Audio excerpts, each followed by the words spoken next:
in dai ka san ka aikata masturbation wato istimna'i, ko kin san kin aikata masturbation wato istimna'i, ya haifa miki da matsaloli kamar haka: ya haifar maka da matsalar kankancewar gaba, zafin fitsari, yawan jin zafi lokacin ibadar shimfiɗa, yawan fitar farin ruwa, ciwon gaɓoɓi, ƙaiƙayin idanu, yawan ciwon kai da zafin jiki.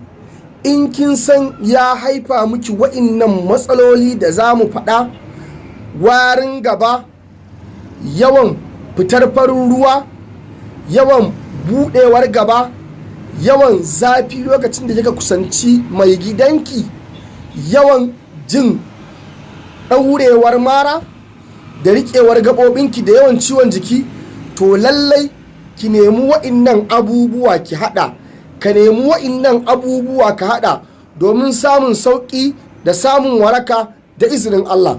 Ku yi yan sharing ɗin wannan bidiyon domin su ma su gani su amfana.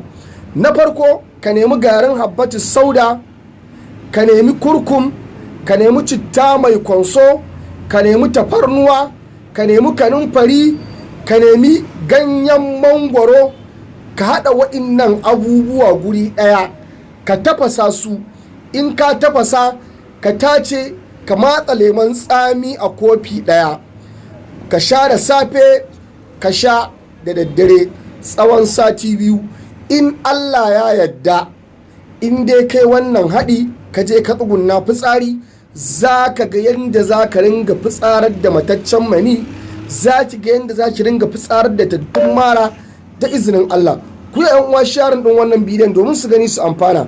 Don neman ƙarin bayani ko tambaya 08067989338.